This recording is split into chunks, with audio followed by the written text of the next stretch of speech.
Without further ado, I'd like to introduce Wanda Pratnicka. Wanda, welcome to the show. So happy to have you here. All right, so Wanda, what exactly is an exorcism? Exorcism is about liberating people from ghosts. It does happen, though, that a ghost needs to be liberated from a man. An exorcism breaks a bond through which both sides, living and dead, are connected with each other and guiding a soul that has abandoned its body to light.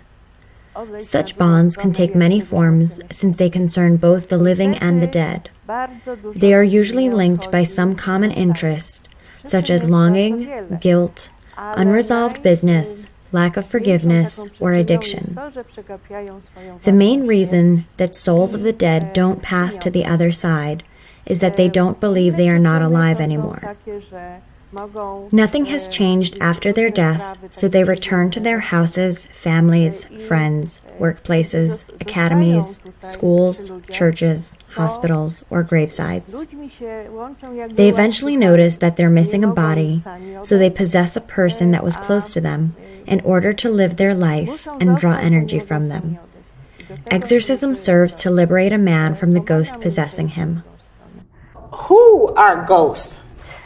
Ghosts are all people who have physically died but haven't yet passed to the other side of a death curtain to light. They overlook their death and wander among the living. It is usually someone closest to us, like a beloved deceased grandma, grandpa, father, mother, brother, sister, friend, or neighbor, or someone that was close to us while living physically. It happens very rarely for strange random ghosts to attach to us. In about 95% of the cases I see, it is someone that we knew. Now, Wanda, how can a person miss her own death? I mean, after all, many people die before they die. They're sick for a long time. And are elders aware of their death? It is very easy to overlook one's death, since after the death of the physical body, literally nothing changes for us. We still live as we did in our physical life, seeing, hearing, and feeling in the same way. Because religion often tells us that something happens to us after death, we associate death with a corpse lying stiff and insentient. But since we can still hear, feel, smell after death, we are in a shock, thinking we probably imagined our death. Even if you had a terminal disease or were very old and aware of your impending death, you would probably still doubt that you had died after it happened. It's even possible to commit suicide and doubt that you have died. Most souls think, I probably recovered, or a miracle happened and I didn't die at all. Unfortunately, this happens in most cases. In your profession, is it mainly known from the horror movies? Well, actually, I should say it is mainly known from the horror movies. Do your clients, similar to people in the movies, do they like flounce? Do they hit against the walls? Do they scream? How does that go? I perform exorcisms in a unique way.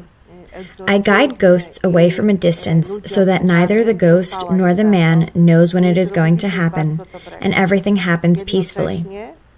My clients recognize the effect of my work by feeling relieved. On one hand, the media deserves praise for bringing attention to the subject of ghosts, since most people had little knowledge about the phenomenon of possession until then. On the other hand, though, people associate possession with drastic images, which is a great harm to the people possessed. It creates a lot of fear. People who need exorcisms, even though they suffer greatly, have an inadequate and incorrect idea of what possession looks like. They think possession means howling and bumping into walls, which is why they don't seek out people like me. The only help for them is to be liberated from ghosts. People who have been treated by you, how do they behave? And is it dangerous? Can they behave dangerously when they're being treated by you, like when you see it in the movies? People cleansed by me cannot be dangerous because, as I already said, I worked out a method of liberating ghosts from a distance using a person's data. First and last name, date of birth, and address. It is a safe and stress-free method for both my client and myself. A man cleansed from a distance doesn't know when I do this because he cannot see me. He is not stressed then or aggressive. He can still feel the effect of my work by feeling relieved. He is free and happy. So let's talk now about the ghost. They're supposedly responsible for neurosis, phobias, addictions, and sometimes even suicides.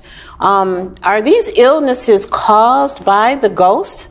And if not, how can we recognize that we are being naturally sick, or is it because of the ghost? How can one tell the difference? It is obvious that not all diseases come from ghosts. This would mean that we were their passive victims and that we are not responsible for anything, but that is not the case. Recognizing disease derived from possession is quite simple. Human diseases are the ones that are easy to cure.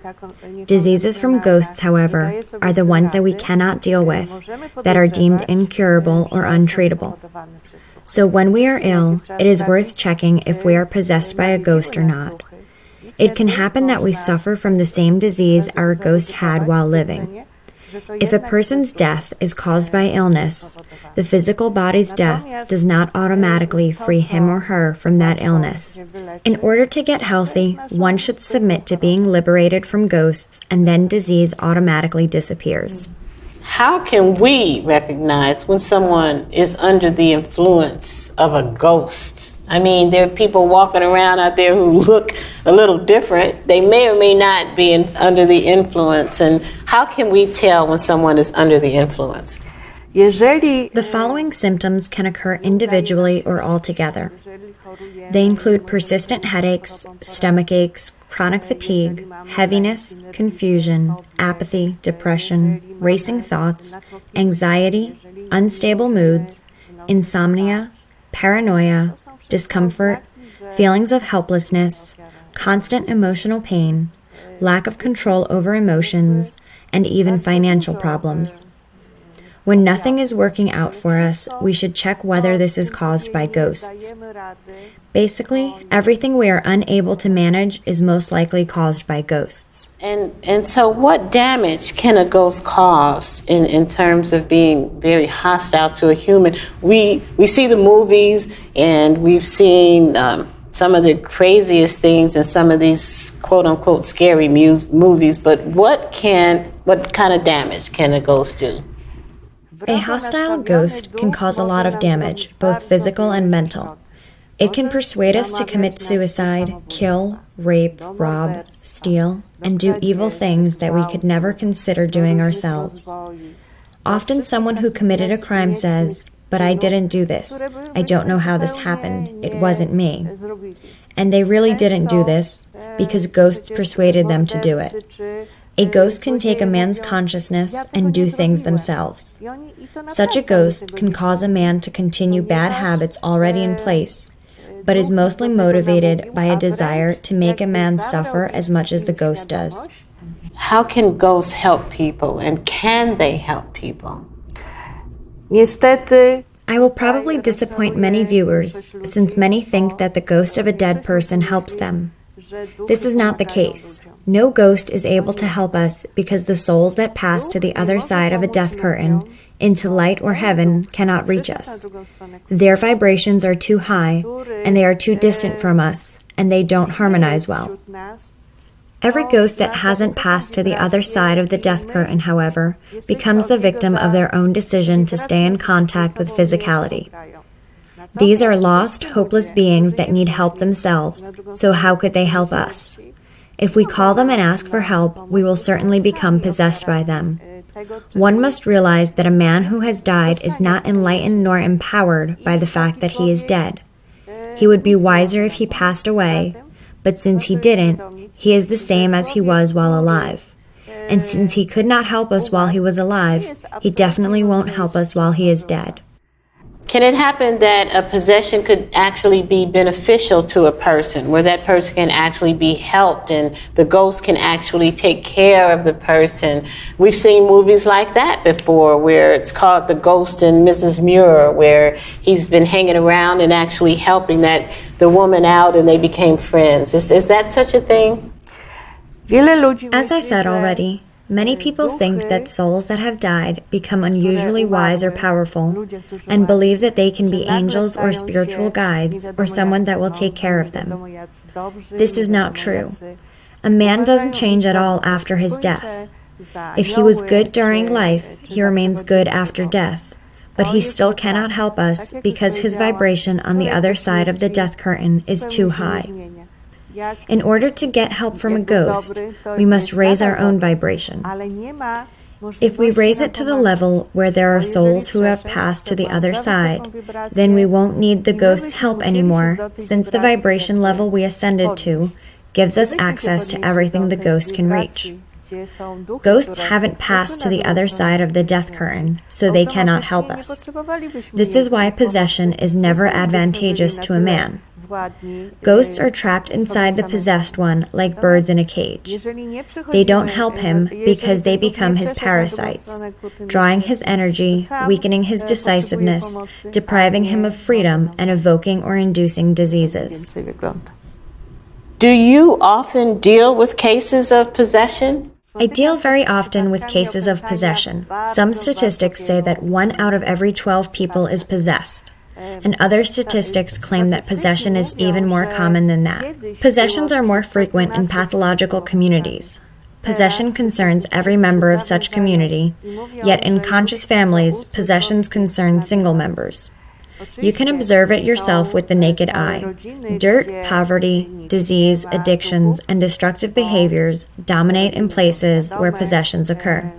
Many times we get ill, develop problems with our jobs and relationships because of ghosts. Ghosts are responsible for robberies, rapes, killings, and stealing.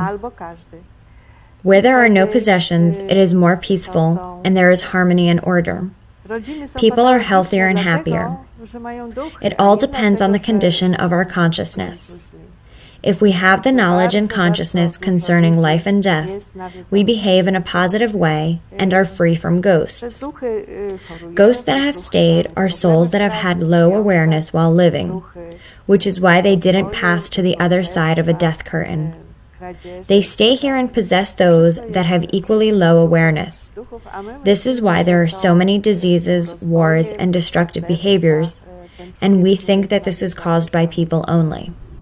And what are the ages of your clients? What's a normal age? And can we say that women are more susceptible to this possession than men? One can become possessed at any age. It doesn't matter if it is a child, adult, or elderly person. It doesn't have anything to do with sex, education level, or social status. Everyone can become possessed. Both men and women of all professions, including actors, professors, doctors, judges, politicians, priests, nuns, students, and homemakers, turn to me for help. Wow. And can a person, Wanda, be possessed simultaneously by like more than one ghost, by many ghosts? And I'm thinking back to the story with Ghost by Whoopi Goldberg, and she had many ghosts coming and going through her. Is that possible? A man can have anywhere between 1 and several dozen ghosts inside him, and the Bible tells us that there could be a legion of ghosts within a man. It isn't really important, however, if a man has more than one ghost. On one hand, much depends on the mental condition of the man himself. The point is how he reacts to ghosts and whether he lets them manipulate him. On the other hand, the ghost's desire to possess him and desire to be harmful is important. Ghosts can even organize as a gang and possess in a group. It's possible for a ghost to drive a man crazy, and he may end up in a mental hospital thinking he is mentally ill, while another man can remain strong with many ghosts. He can stay active, function as usual, and look moderately normal. He may just complain that he is tired and blame it on the weather. It is only after some time that he becomes weak or ill. Some people realize right away that they are possessed and they look for help from someone like me, while other people don't realize it and search endlessly for the source of their problems. Are there many wandering ghosts? We hear a lot about that. And there's another film out that showed the whole city of LA and the ghosts were all over LA. I mean, there's so many stories written, but are there really wandering ghosts? There are a lot of ghosts roaming the earth. Most ghosts have resulted from cataclysms, suicides, accidents, untimely natural deaths, and those that we didn't let leave because we were strongly missing them.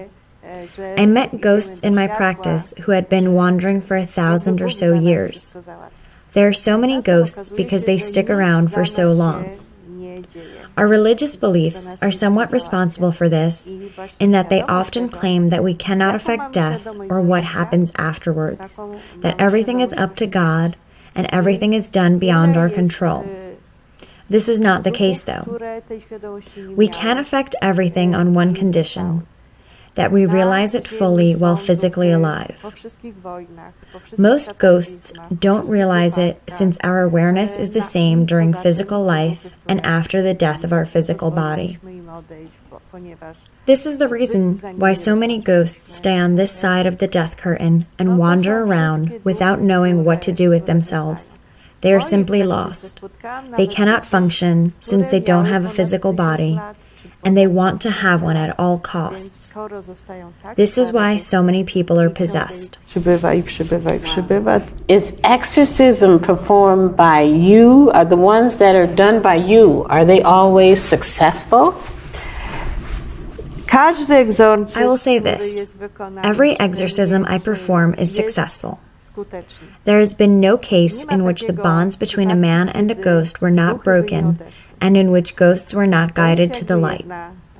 But sometimes it happens, however, that the bond is so strong that neither side wants to exist without the other. The living person doesn't want to let their mother, father, grandmother, grandfather, husband, or wife leave.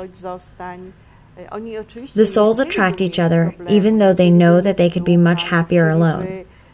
Otherwise, they both suffer. Even though they suffer, the living often calls back the dead loved one possessing them.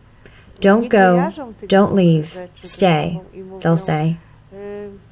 They would like to be healthy, happy, and free, but they are too emotionally attached to their loved one. They don't realize this and say, "Please return, come back to me." Sometimes ghosts return to people because they want to, but it is more common that people call them back. I'm very good at my job. I guide ghosts to the light, and the people I cleanse always feel liberated. Both a ghost and a man have free will to be able to attract or reject one another. We are never a victim of any ghost. This is why leading the ghosts away lasts weeks or even months until the man learns to live on his own without a ghost possessing him, until he learns to say goodbye to his loved ones.